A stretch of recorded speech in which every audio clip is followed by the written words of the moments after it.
Hello বন্ধুরা, কেমন আছো সবাই? আশা করছি সবাই ভালো আছো, আর আমিও ভালো আছি। তো এই যে এখন যাচ্ছি মেয়েকে নিয়ে স্কুলে।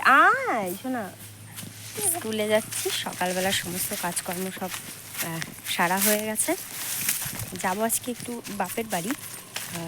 কেন যাব পরে বলবো। তো সব কাজকর্ম সেরে নিয়েছি, স্নান টান করে পুজো টুজো দিয়ে তারপরেই যাব। যেহেতু নতুন স্কুলে যাচ্ছি, বাগানের পথটা ধরেছি, যেহেতু তাড়াতাড়ি হবে তো তার জন্য। তো আজকে সারাদিনটা পাশে থাকো, দেখতে থাকো।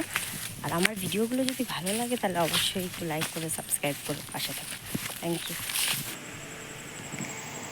তো তখন বাজে 1টা মতো বেরিয়েছিলাম আমি। ঘরের পুজো, মন্দিরের পুজো সব কিছু দিয়ে আমার বাড়ির সমস্ত কাজকর্ম সেরে তারপরে বেরিয়েছিলাম। আর বাইরে এত পরিমাণে রোদ ছিল আজকে, মানে কি বলবো।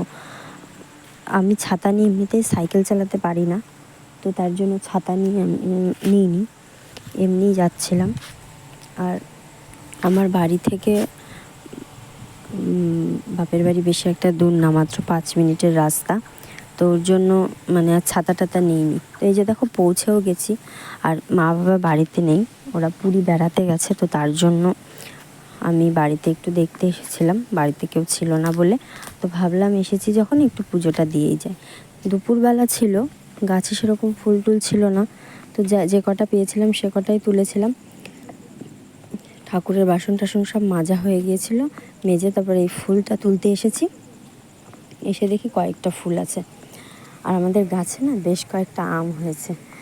এবারে আম হয়নি জানো তো, আমাদের এদিকে প্রচুর আম হয়, কিন্তু এবারে আম হয়নি। আর আমার বাপের বাড়ির গাছে আম হয়েছে দেখে এত ভালো লাগছে। এই দেখো কি সুন্দর আম হয়েছে।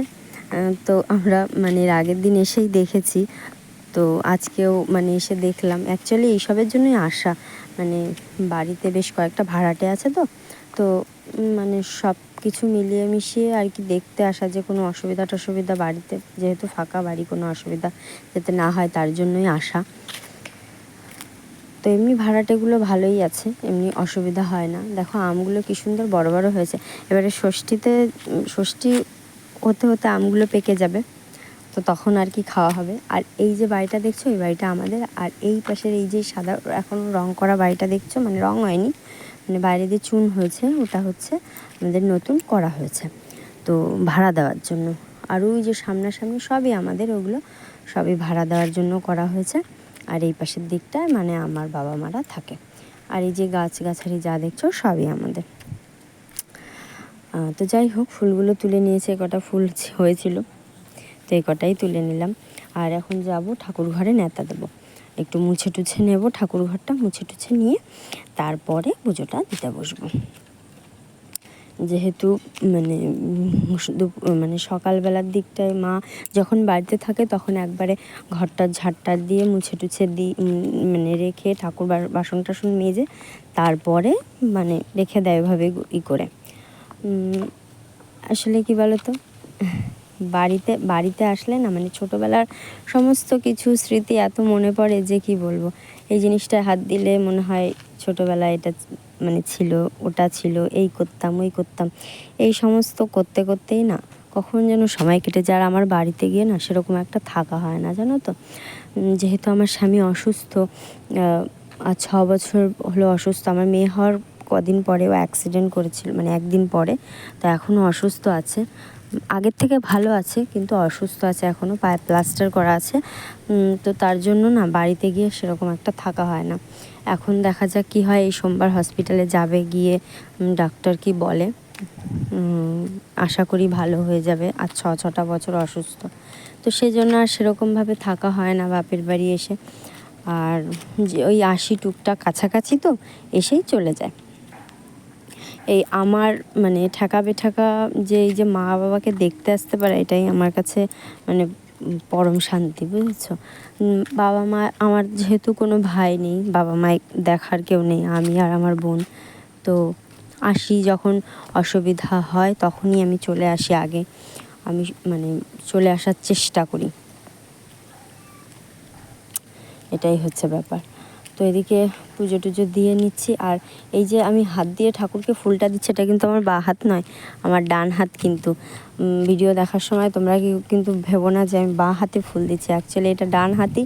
ভিডিওটা যেহেতু পেছনে মানে ক্যামেরাটা রাখা ছিল যেভাবে, ওই জন্য মনে হচ্ছিলো যে বাঁ হাত, অ্যাকচুয়ালি বাঁ হাত নয়, ডান হাত দিয়ে। কারণ ঠাকুরের পুজো কেউ নিশ্চয়ই বাঁ হাত দিয়ে দেবে না, ডান হাত দিয়েই দিচ্ছিলাম।